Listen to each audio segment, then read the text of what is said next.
Hi, it's me Noor Mansoor, and today in this lesson 4 of our NLP series part 2, we're gonna discover more about sentiment classification with naive Bayes. So let's get started with this video. So this is lesson 4 and part 2 of our NLP series. So let's get started with the slides of today's video. So today we're gonna discuss again about the sentiment classification with naive Bayes, but this is part 2 and we're gonna discuss more about it and discover new things. So these are the highlights of today's video. This is the objective of today's video, and these are the outlines. As I said that we are gonna discover more about sentiment classification with naive Bayes. So the first thing we're gonna see is sparse matrices. Then we have some types of sparse matrices, which are coordinate-wise storage, compressed sparse raw storage, row start index, and then we're gonna look at advantages of compressed matrix with compression, coordinate-wise matrix construction, and document matrix construction, and sparse storage. So let's get started and see what we're gonna do in this class.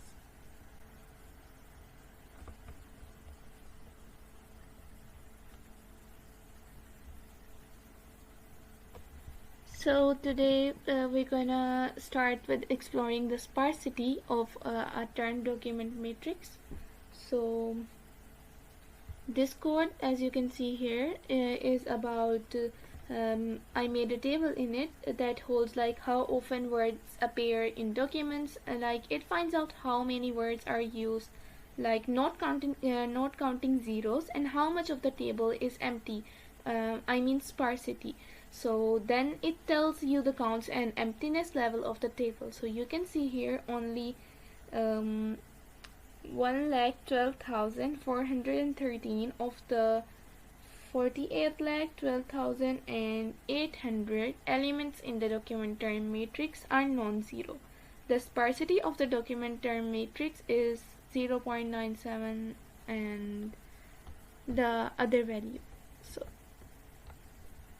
the next thing is using matplotlib's SPY method from which we can visualize the structure of the document term matrix. So SPY plots the array indicating each non-zero value with a dot. So let me tell this as well.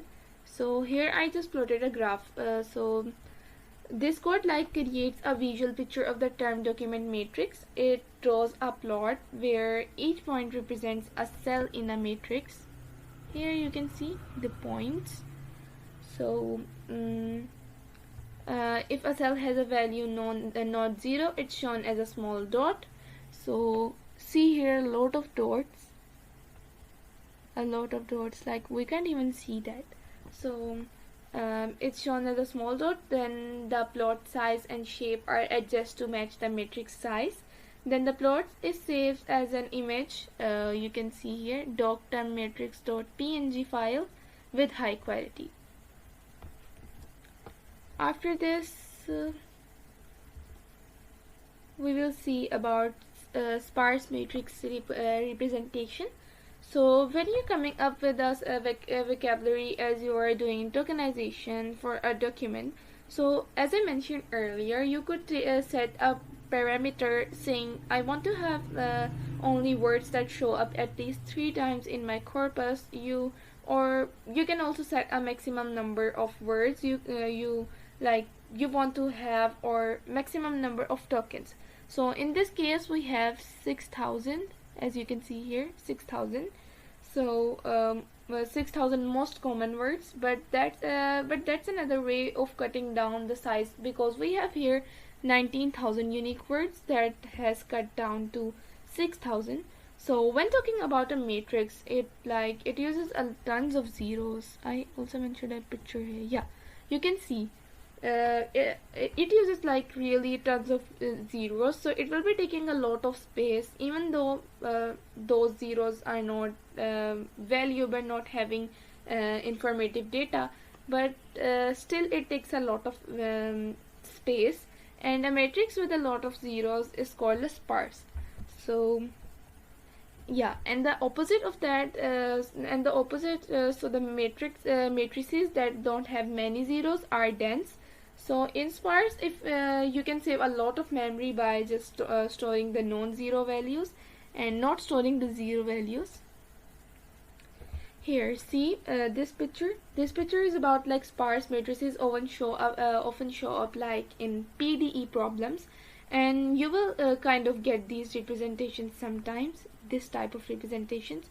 So actually, this pic is from Wikipedia, but I believe that there are the white pixels are the zeros and the black ones are the non-zeros. The first method is coordinate-wise storage. The matrix is stored using 3 arrays. Basically, it's for the each entry in the matrix, like the column number, where it is, and the value. 3 pieces of information. It's always a good idea to visualize it with an example. So in the yellow section, you can see we have an 8 by 8 matrix, and we can look at 75. How is it stored here? Let me circle it out. Then we can see it is stored in column 4 and row 6. Then we can have a look at the blue 122, which is stored in the spot 101, 1 with 1. So in this matrix, we have 21 entries for each one. So we have to store 3 pieces of information. So you can think of 63 spots for storing things. In contrast, if you were going to store something for every spot, not in this particular matrix, but a value can show up really multiple times easily in a matrix. So the second one is compressed sparse row. Here we will store in 3 arrays like the previous one. So the first one is value, the second one is column like the previous one, with the same idea of storing column index, and then we have something new, which is row pointer. Let me show you what it is.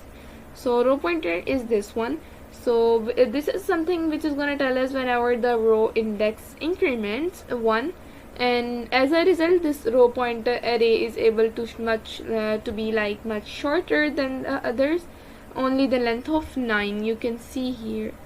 So let's consider this number 12. So this is the column 1 and pointing to the row pointer 0. So the computer starts counting from 0. So let's start counting. 11 is at 0th index, 12 is at 1, 14 is at 2, so 22 is at 3. So it switches to the next row, so it writes 3 in row pointer, then 4, 5, 6 next row, then 6 here, 7, 8 and then 9.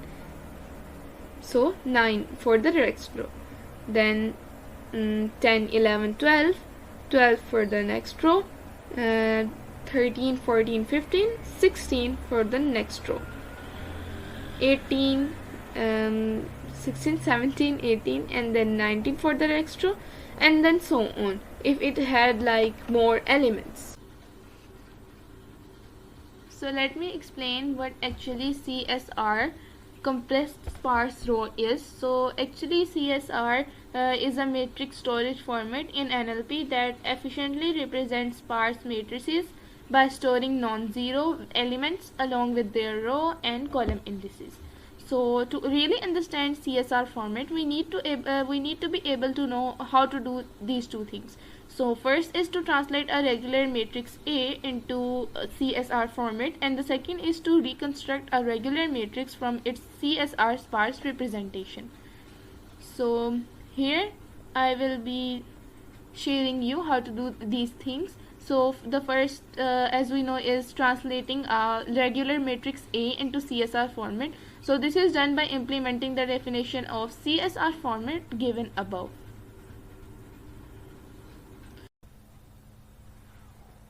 So in this program, it converts a list of documents into a document term matrix by using CSR, compressed sparse row format.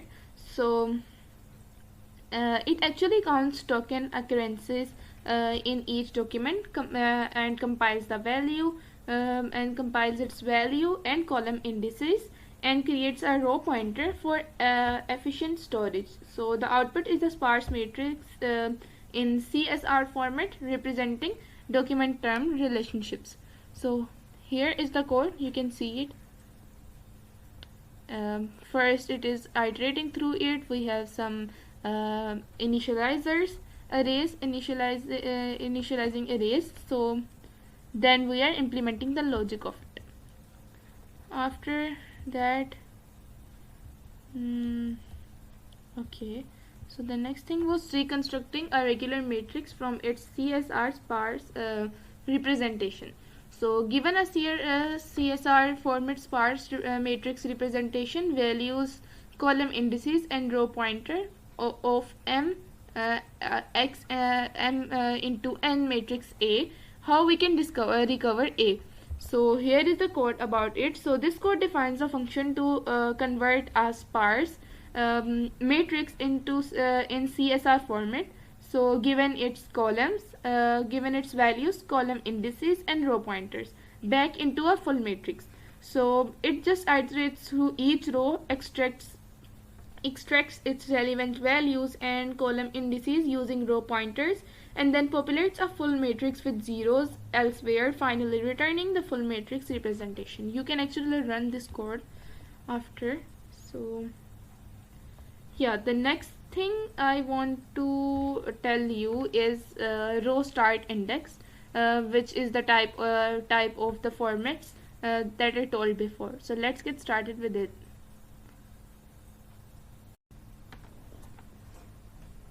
So first let me explain what row start index is. So the row start index in CSR format marks where each row's non-zeros element began in the compressed arrays.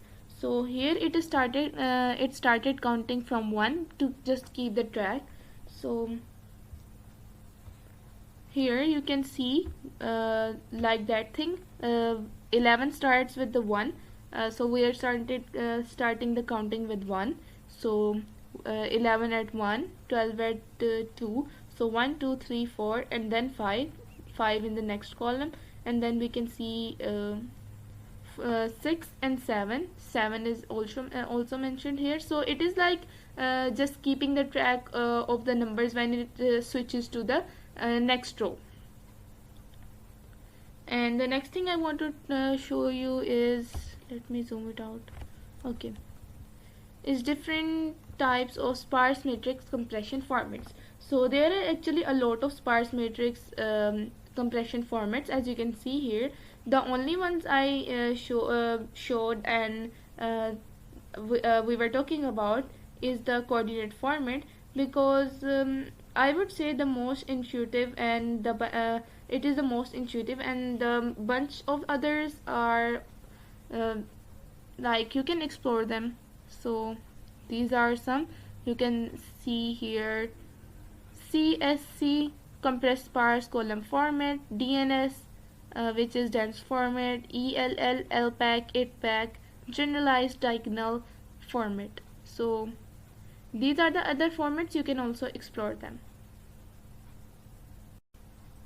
So now let me tell you the advantages of coordinate-wise matrix construction. So coordinate-wise matrix construction involves creating a sparse matrix by specifying individual non-zero element coordinates and their values, which is flexible but can be inefficient for large data sets due to redundant coordinates. So for this, in the Jupyter notebook, let me find it where it is. So here you can see the SciPy implementation of sparse matrices. So like inside SciPy sparse matrices, the coordinate-wise format is typically how we are going to construct our matrix. So this is it about today's class, and we will talk about the other things of NLP in the next classes. So till then, keep learning, keep exploring.